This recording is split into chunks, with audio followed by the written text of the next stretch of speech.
तो हेलो दोस्तों, फिर से एक बार स्वागत है आपका मेरे यूट्यूब चैनल पे।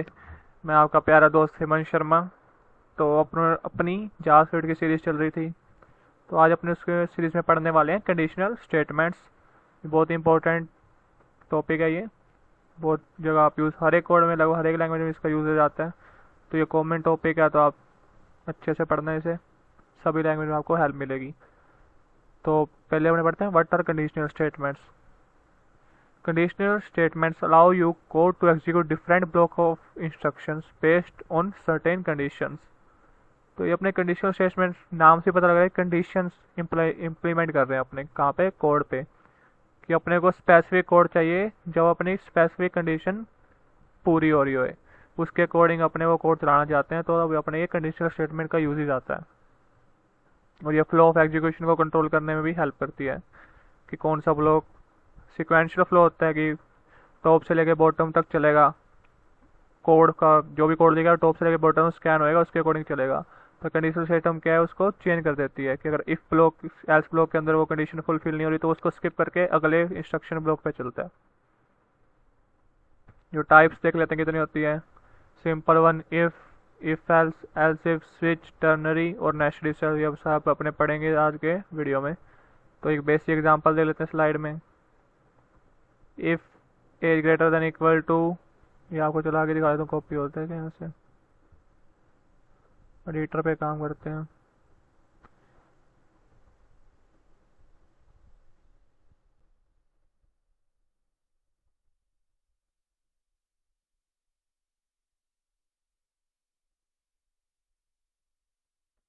पहले अपने एक एज वेरिएबल ले लेते हैं, मैंने हमारा 23 ले ली। ठीक है, अब इसको चलाते हैं। ये क्या दिखा रहा है,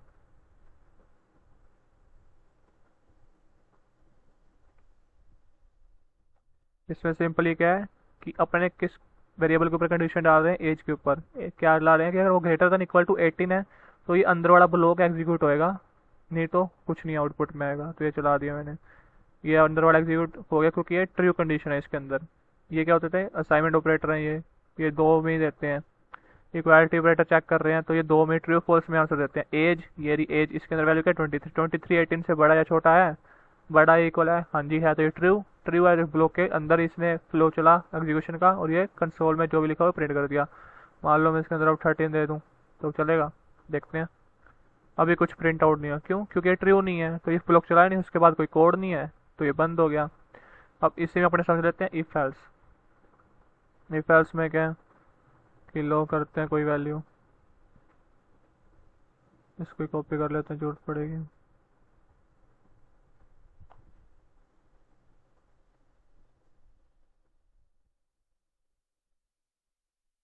ठीक है, you are and not, you are not and, English grammar छोड़ो। तो अगर ये 18 से बड़ा है तो ये वाला ब्लॉक चला था। अब ये 18 से छोटा है तो पहले अपने पास कोई आउटपुट नहीं आ रहा था, अब देखते हैं क्या आ रहा है।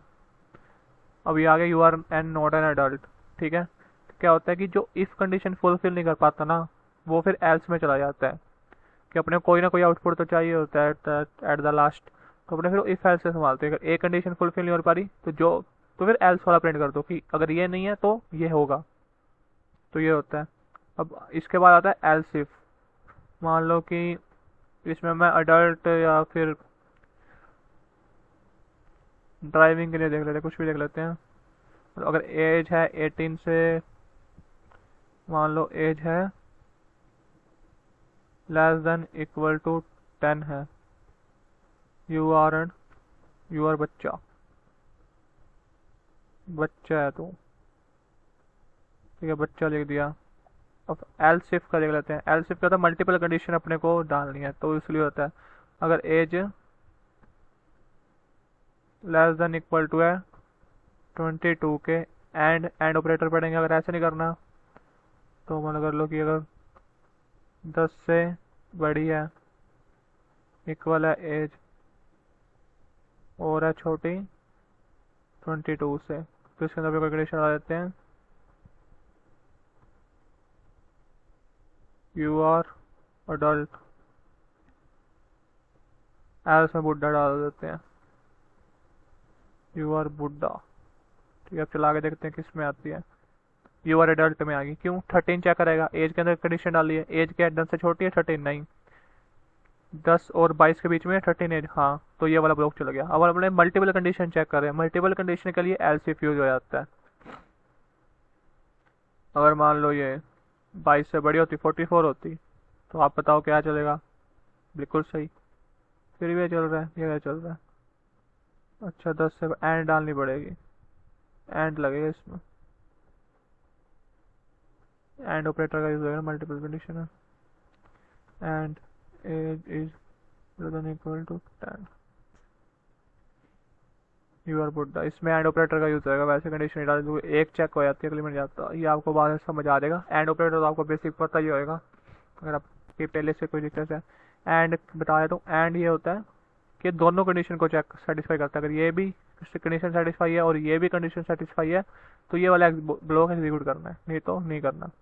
अब इसमें 44 डाली तो इनमें से कोई सेटिस्फाई नहीं हो रही है दोनों ब्लॉक, तो ये आ गया यू आर बुड्ढा, एल्स वाला ब्लॉक चलेगा। कोई सेटिस्फाई नहीं होगा तो एल्स वाला चल पड़ेगा, सिंपल मतलब ये है।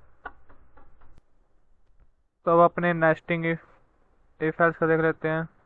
नेस्टिंग इफ एल्स से हटा देते हैं, ये भी डाल सकते हैं कि मान लो कि मैंने इफ इसके अंदर ही एक और कंडीशन डाल दी, अगर एज है लेस देन 5 तो लोग अपने प्रिंट करा देते हैं,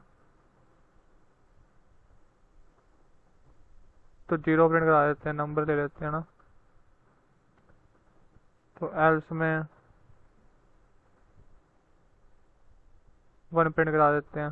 तो मतलब कंडीशन, एक कंडीशन डिफाइन कर रखी है, उसके अंदर ही मल्टीपल कंडीशन उसी कंडीशन के अंदर। तो अपने ये इफ एल्स कैसे अंदर अंदर यूज कर सकते हैं। यू आर बुड्ढा आ गया, मान लो मैंने 5 ले ली एज। यू आर बच्चा, ये ऊपर वाली कंडीशन भी चली, फिर उसके अंदर मल्टीपल कंडीशन है वो भी चलेगी। यू आर बच्चा 5 से छोटी नहीं है, 5 से बड़ी है तो एल्स वाली चल पड़ेगी।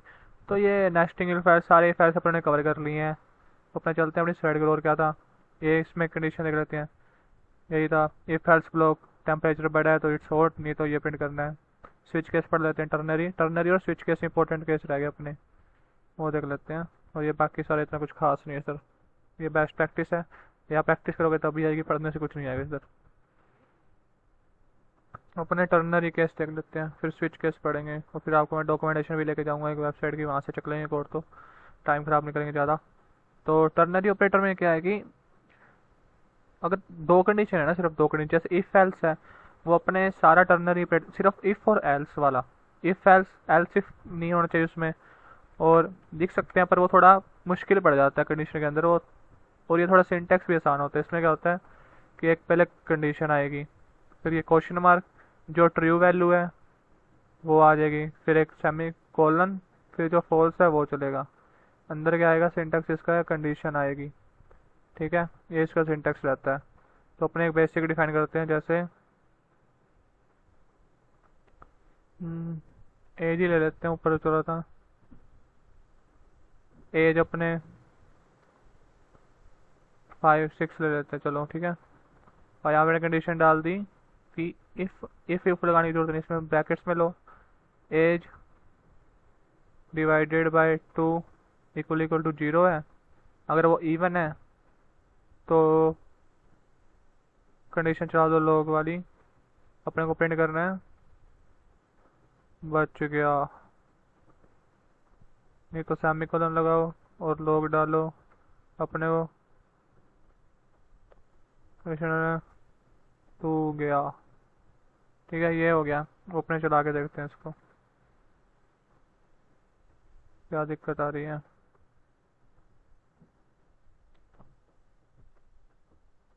दोबारा से चलाते हैं।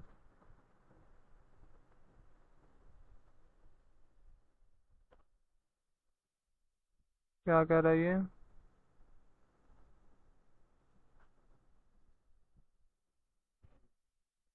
सिंटेक्स में एरर तो नहीं है कोई। अच्छा किसी में स्टोर करा देते हैं, ट्रू है चलनी तो चाहिए।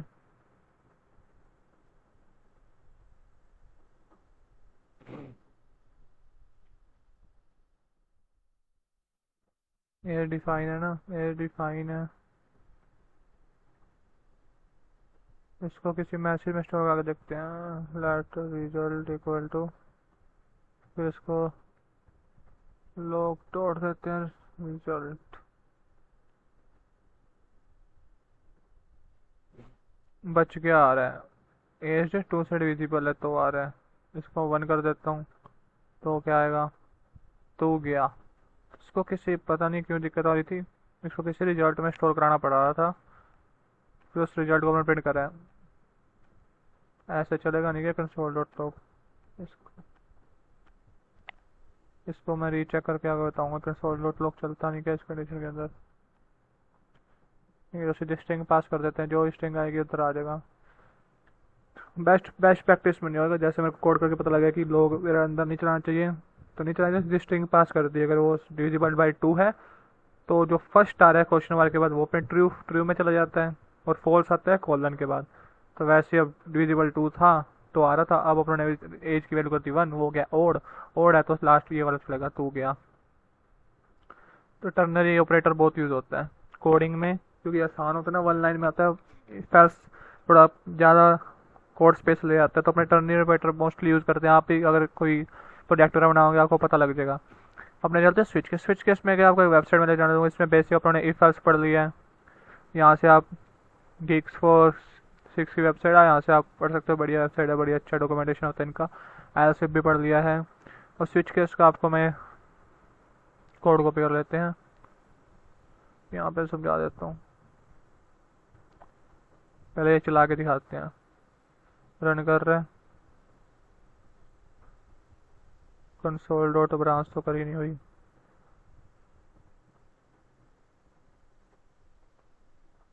ब्रांच को प्रिंट कर देते हैं। मैकेनिकल इंजीनियर ब्रांच आ रही है, काम कर रहे हैं। तो इसमें क्या होता है, स्विच में क्या होता है कि आप एक वेरिएबल डिफाइन करते हैं जिसके ऊपर आप कंडीशन पुट करते हैं।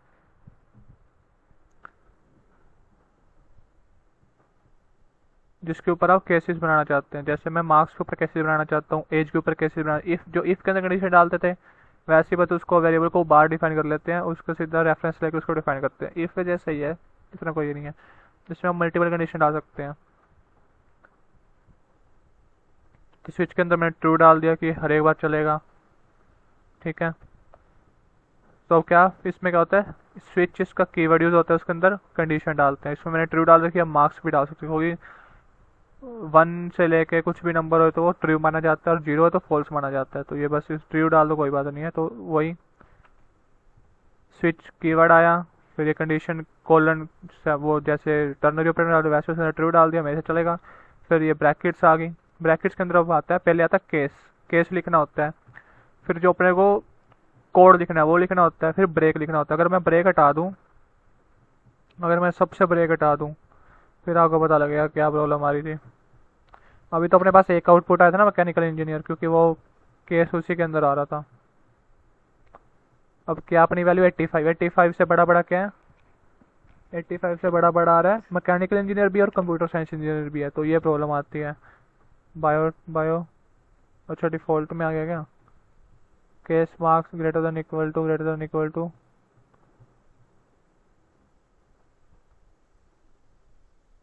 तो डिफॉल्ट में क्यों जा रहे हैं। 80 से बड़ा है, 90 से भी बड़ा है, 70 से बड़ा है, 80 से बड़ा है, 70 से बड़ा है, केस से बड़ा है।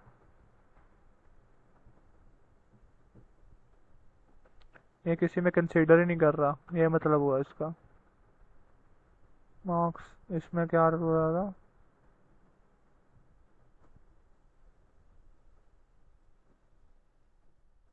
अगर मैं मार्क्स चेंज करके देखूं 15, अगर मैं करके देखूं 100 करते हैं, फिर देखते हैं क्या आता है। फिर भी बायो आ रहा है, डिफॉल्ट वाला हटा के देखते हैं। ये गलत लिखा हुआ है शायद इन्होंने, तो अपने इसको क्या गलती है वो चेक कर लेते हैं।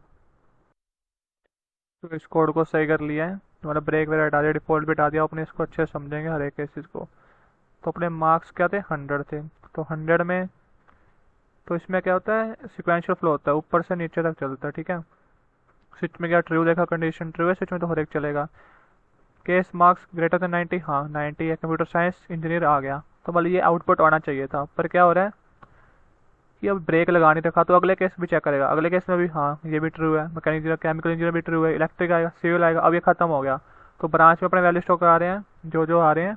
तो लास्ट में वैल्यू क्या रहेगी, सिविल इंजीनियर। तो ऊपर इसको रन करेंगे तो सिविल इंजीनियर आ जाएगा। मान लो मैंने इसके आगे ब्रेक लगा दिया, अब ब्रेक स्टेटमेंट लगा दिया, अब आउटपुट क्या आना चाहिए, अब केमिकल इंजीनियर आ रहा है। क्यों, ये वैल्यू तो सबको सेटिस्फाई करी सारी कंडीशन को, मार्क्स तो सबसे बड़े हैं जो भी 100 दे रखा है। तो चलता गया चलता गया चलता गया, केमिकल इंजीनियर स्टोर हो गया। फिर आ गया ब्रेक कि अब ये स्टेटमेंट से बाहर निकल जा, बाहर निकला तो इसको मिला कंसोल डॉट लॉग, इसके अंदर था ब्रांच की वैल्यू, तो क्या स्टोर होगी, केमिकल इंजीनियर।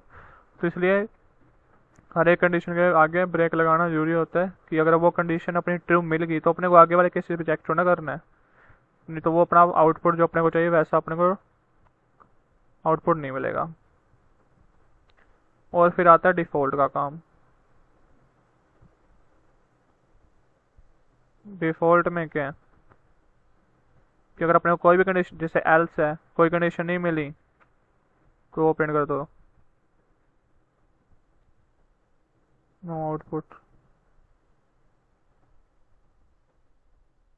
कंप्यूटर साइंस आ रहा है, मान लो मैंने इसमें डाल दिया 10 डाल दिया, 10 तो कंडीशन आई नहीं, नो आउटपुट आ गया।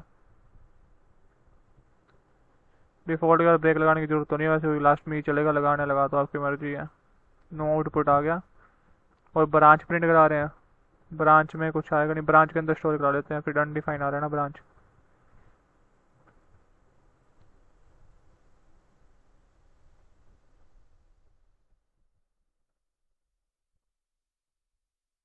नो आउटपुट आ गया। तो ये अपना सिंपल स्विच केस था। तो ऐसे आपने कंडीशनल वाले स्टेटमेंट पढ़ लिए अच्छे से, होपफुली आपको समझ आया होगा। तो ये आप वेबसाइट प्रेफर भी कर सकते हैं सबने के लिए अच्छे से। तो take care, bye, have a safe good journey.